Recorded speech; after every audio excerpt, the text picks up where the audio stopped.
The 200th installment of the Pathfinder Adventure Path is on its way, and today Paizo has just released the free player's guide for 7 Dooms for Sandpoint. We're going to download it, we're going to take a look and get our first impressions. Let's roll.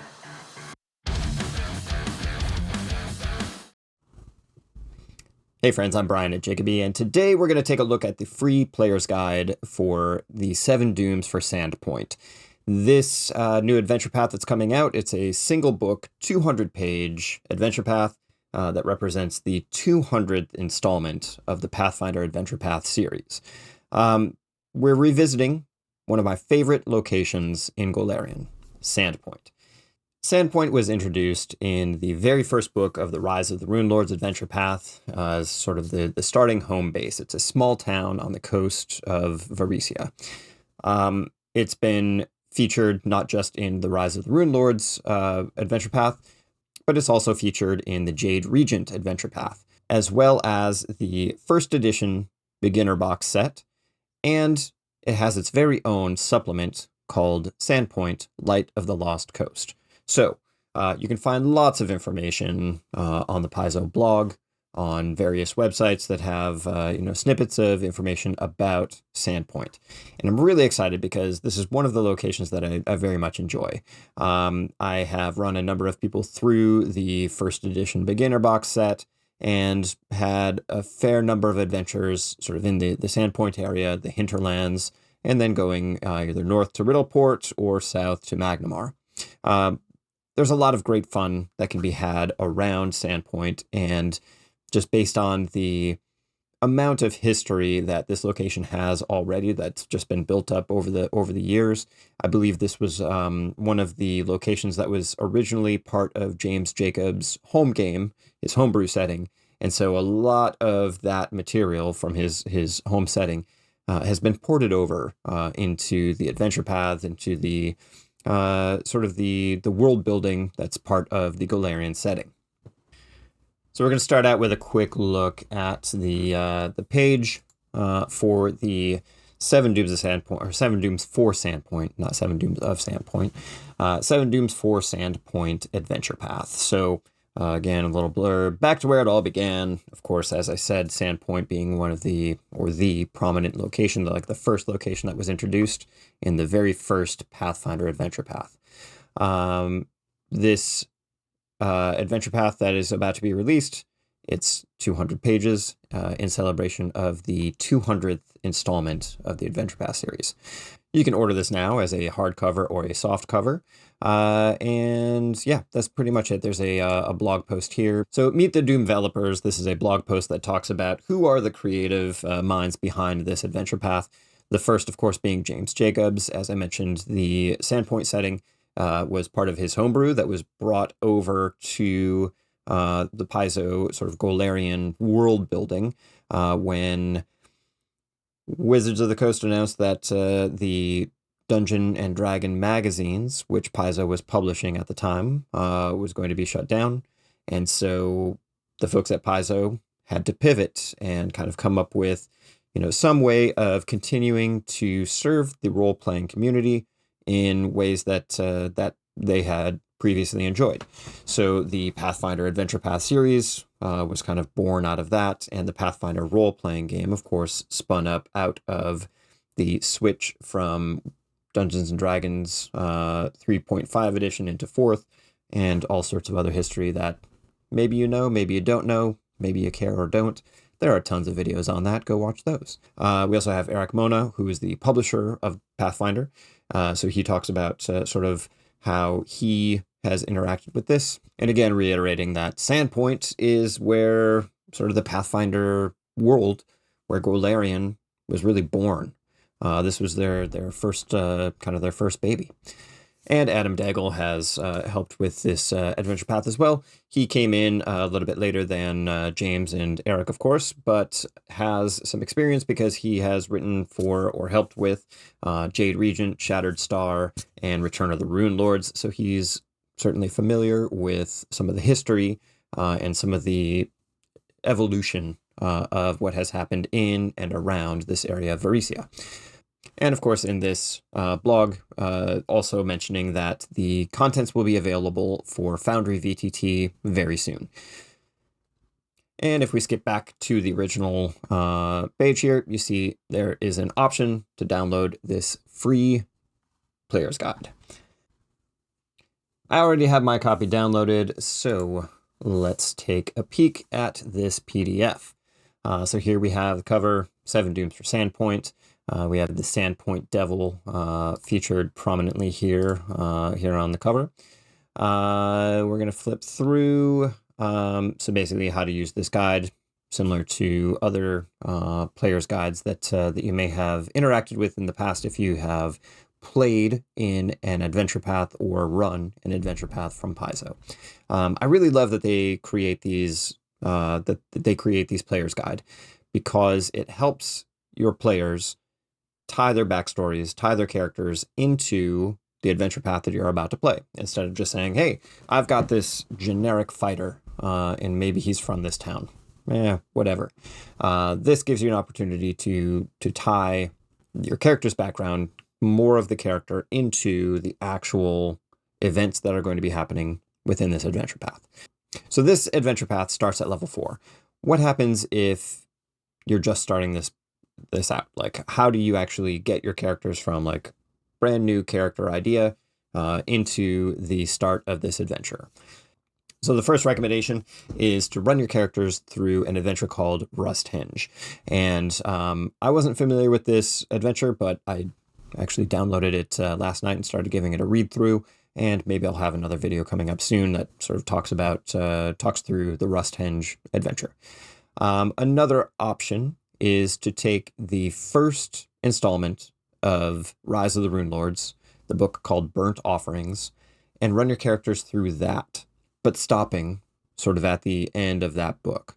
So rather than your characters embarking on the complete adventure path that represents the Rise of the Runelords campaign, instead, for some reason, maybe because they have family in town, maybe because they're needed elsewhere, or they just don't feel the call to leave Sandpoint. Maybe they feel like they need to stay in Sandpoint and protect it, or something like that.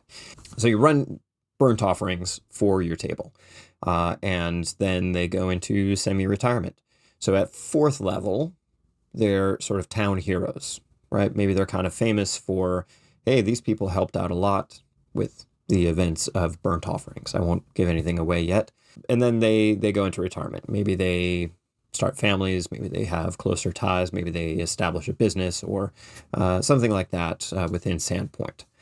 Next option is to take the Sandpoint Light of the Lost Coast and adapt some of the threads that are suggested within that book, create a number of encounters and adventures that could lead your characters up to 4th level. Another option later in this book is sort of like a choose your own adventure type of narrative that you can take your party through and get them from level 1 to level 4 without having to make a million rolls for combat and things like that, and put artificial things in place before getting to this adventure. So those are the suggestions, like basically how you get your party from session 0 to 4th level and then move up from there. Of course, you do still have the option of just creating level 4 characters and kind of developing your own backstory. Personally, I enjoy starting characters at level 1 and then evolving them organically as we move forward. All right, then we get into sort of alignments and ancestry, things like that, how to create a party that is going to make sense and be on theme for this adventure path. So there's a list of common ancestries, basically who are the people who inhabit the areas around Sandpoint and the Sandpoint hinterlands. You can, of course, play non-common or uncommon ancestries, but there is also a note in here about how certain ancestries could be seen as problematic by certain groups of the populace because of trauma that has been enacted because of your goblin raids and things like that. And of course, during your first couple levels, adventuring levels, your history in town, even if you're playing an uncommon race, that should have given the majority of the Sandpoint populace an opportunity to come to respect you and trust you based on your actions and not so much on your ancestry. So again, figure out with your GM what makes sense for the way that you play at your table. The next section talks about which classes make sense for this adventure path.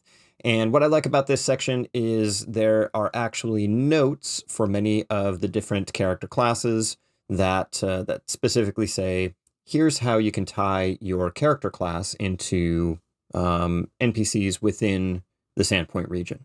I think that's great because, what was it? I think Gunslinger, as I was looking through here, sort of talks about, hey, gunslingers are not terribly common, but as a result of your gunslinger character being part of coming up in Sandpoint, maybe now this person who owns a general store also stocks supplies that will be relevant for your gunslinger character. If you are a cleric, consider which religions are commonly practiced in Sandpoint or the area. If you are a monk, perhaps you are related in some way to a famous monk who practices within Sandpoint. I think that's a great touch because, again, it gives an option for characters to more closely, or players to more closely tie their characters to Sandpoint. Faiths, as I mentioned, sort of understanding which faiths are commonly practiced in Sandpoint and the area sort of helps make your character feel like it belongs, or maybe creates a little bit more tension with you and the populace, depending on what type of deity you're serving and how that's viewed by the town. Languages. So here we talk about, what are the common languages, things like that. What makes sense if this entire adventure path is taking place within Sandpoint? Does it make sense for you to have a character that has studied a Osiriani or some language that isn't related to the area? Skills and feats, again, here, just kind of giving a quick note about which skills and feats might commonly come into play during the course of this adventure path. But again, if you've played Pathfinder adventure paths in the past, you've probably noticed that they do a good job of sort of cross-pollinating as many different skill challenges as possible to help each character feel like they're doing something. So it's not all going to rely on just diplomacy or just thievery. There are lots of ways to use many different skill challenges to help your characters feel like they belong and like they're contributing. And a special call out in this section is that the most important lore skill is going to be Sandpoint history. Knowing sort of things that have happened in Sandpoint's timeline will help characters sort of figure out some of the mysteries, some of what's going on within this adventure path. And following our skills section, archetypes is the next section, talking about which of the archetypes, if you apply it to your character as they level up, which ones kind of make sense thematically. In the gear section, we talk about if you have played characters up to level 4, then you already have your gear sorted out. If you've gone through the Rest Henge adventure or through Burnt Offerings, your character will have already had an opportunity to sort of figure out how they get their gear, how much money they have, things like that, through the process of adventuring.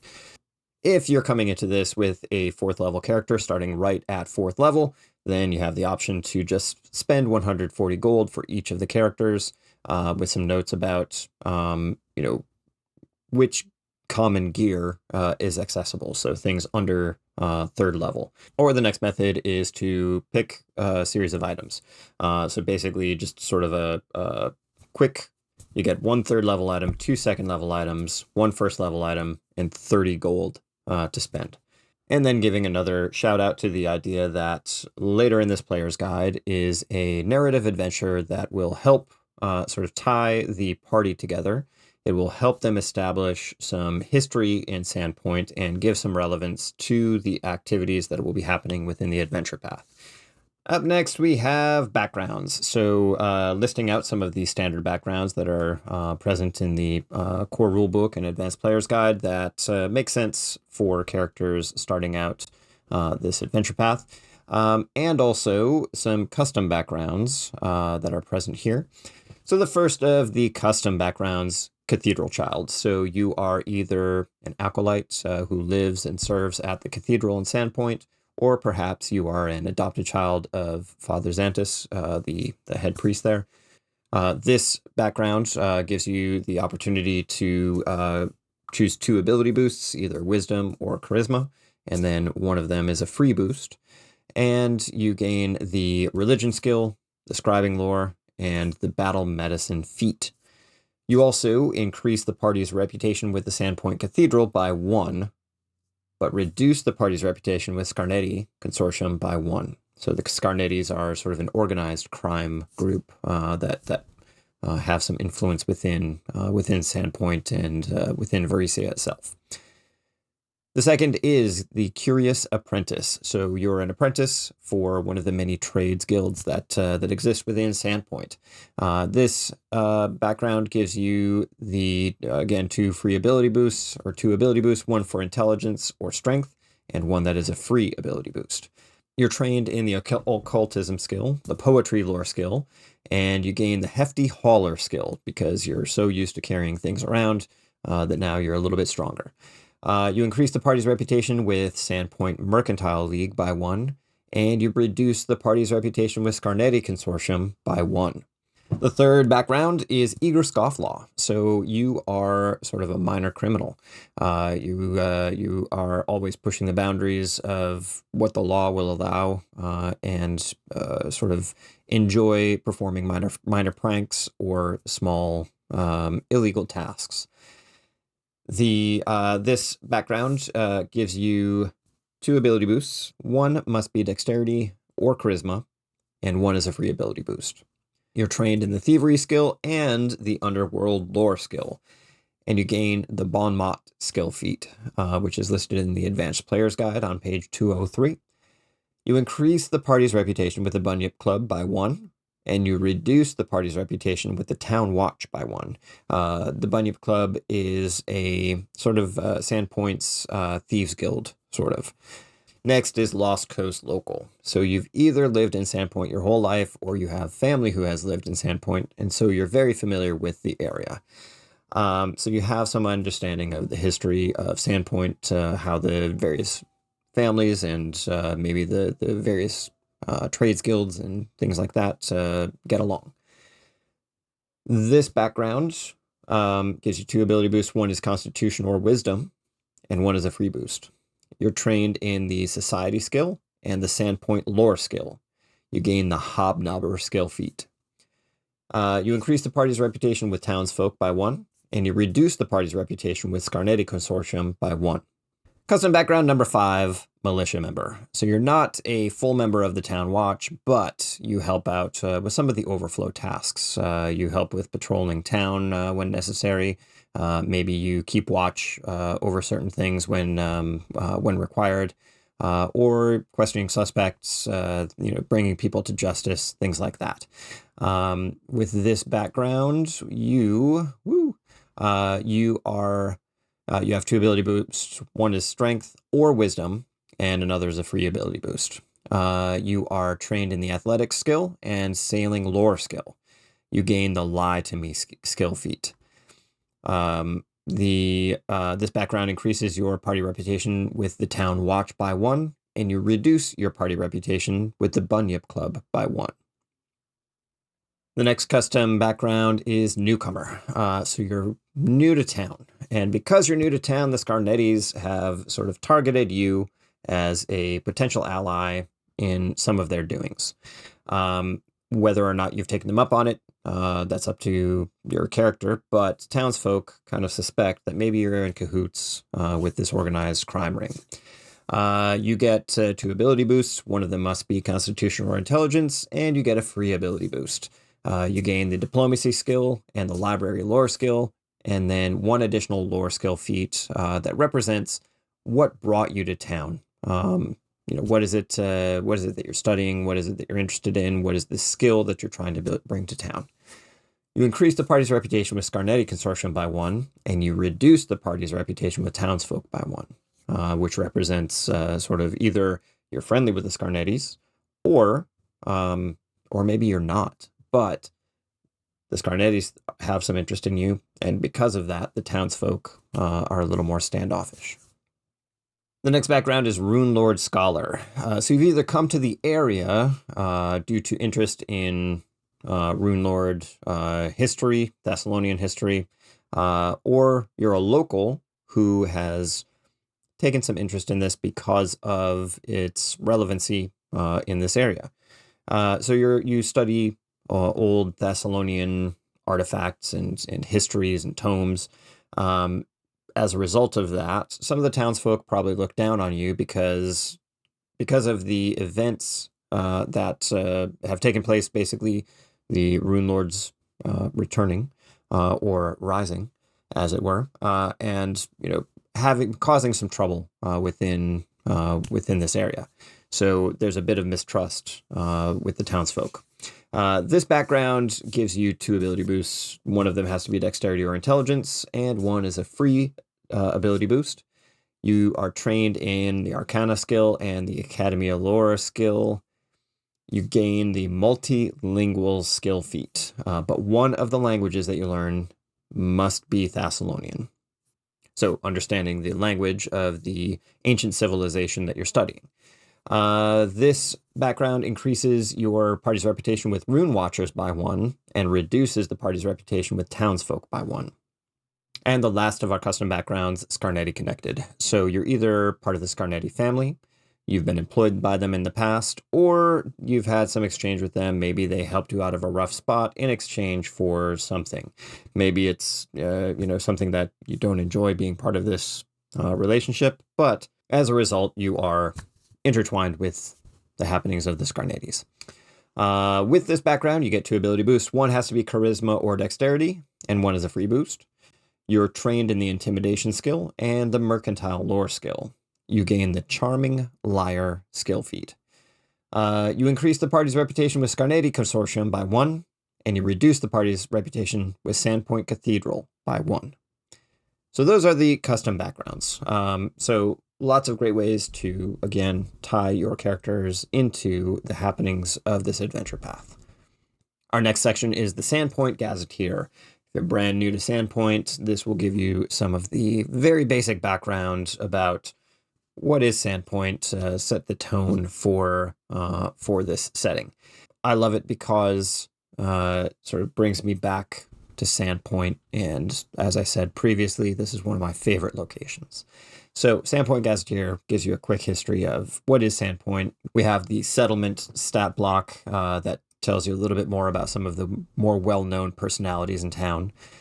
And then we get into some of the specific factions. The Bunyip Club, as I mentioned, that's sort of the Thieves Guild that exists within Sandpoint. The Rune Watchers, who are a fairly new group of folks who are interested in Thessalonian legacy and history, and really kind of want to be sort of like Indiana Jones types of folks, finding out more about Thassalon, Rune Lords, more about their magics, more about their history, things like that. The Sandpoint Cathedral faction, so the Sandpoint Cathedral, as presented in Burnt Offerings, is sort of the one of the largest buildings in town, and it is sort of a very prominent anchor within Sandpoint itself.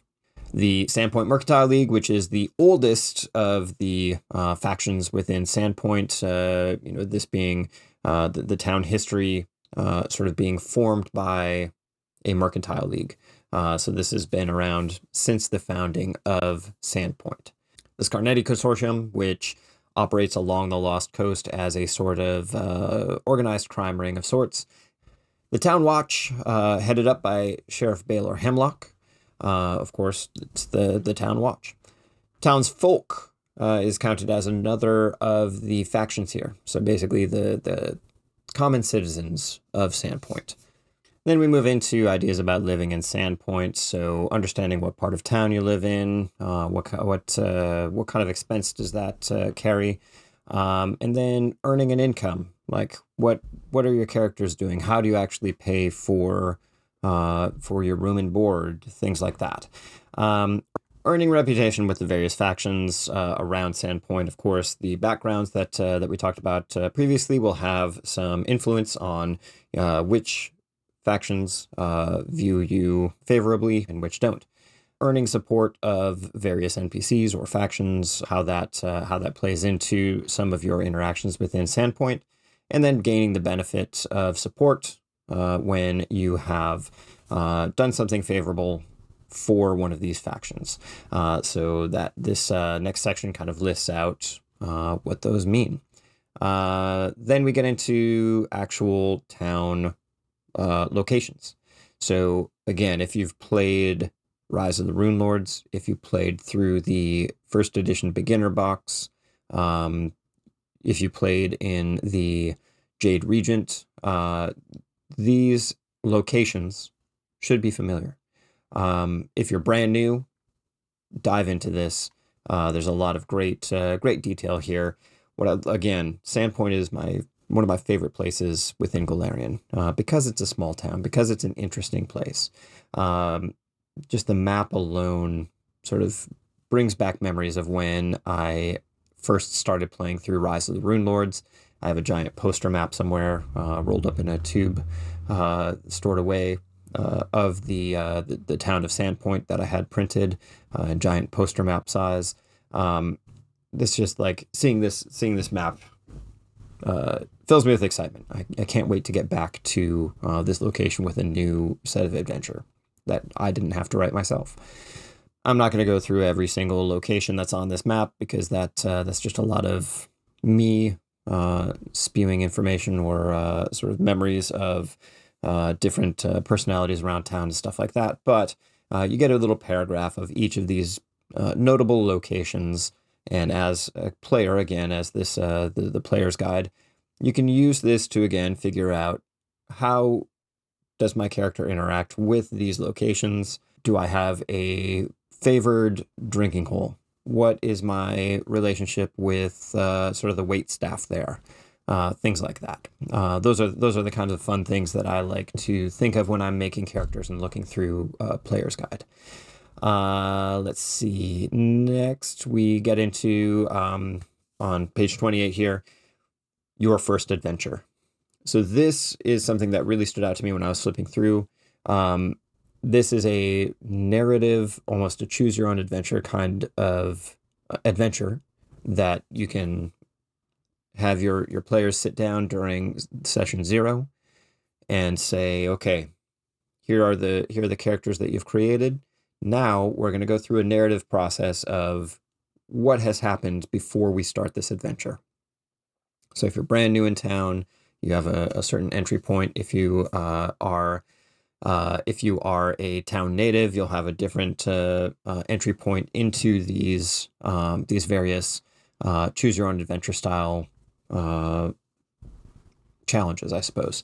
So basically, you start out and you have your first level character, and then if you grew up in Sandpoint, you start with entry 2, a night in Valdemar Manor, where your characters have to go and spend the night in a haunted location, and you roll some dice to figure out how successful were you. If you complete the skill challenges, then you go to a certain entry within this list. If you fail, you go to a different set of skill entries. And so in this way, now you have a series of events that your characters have participated in the past, prior to just coming up at level 4 at the start of this adventure and saying like, oh, that's weird. A bunch of level 4 characters meet in a tavern, and now this thing happens. Instead, you're given an opportunity to create a shared history, which is a great deal of fun if you're going to be starting out at level 4. So let's see, there are a total of 25 different entries, and depending on whether you succeed or fail at the various skill challenges that are presented with each of these obstacles, that will determine how many of these individual entries you work through. But that, as I was flipping through this the first time, immediately stood out to me as being interesting, and I don't know that I have seen that style of how to get your characters together and advance them up to a certain level. I haven't experienced that before. So I think it's a great deal of fun. And that wraps up our flip through of the 7 Dooms for Sandpoint Player's Guide. This is available for free on Paizo's website. There will be a link in the description box down below where you can go to the page and download this PDF. Take a look for yourself. Roll up some characters. See if some of these backgrounds sound fun to you. If you have any thoughts about this player's guide, about the upcoming adventure path, drop it in the comments section down below. Have you played adventures in and around Sandpoint before? What were some of your memories? Let me know. Let's have a little conversation about it, because this is one of my favorite places. I'm excited about the 200th installment of the Adventure Path series. I am a Paizo fanboy. I very much enjoy pretty much all of the content that Paizo releases through their Adventure Path line, through their various rule books. I love what they do for the gaming community. I think they're great. So yeah, drop your comments down in the comment section down below. If you enjoyed this video, hit like, hit subscribe. I appreciate that. I appreciate you. And until next time, roll well, my friends.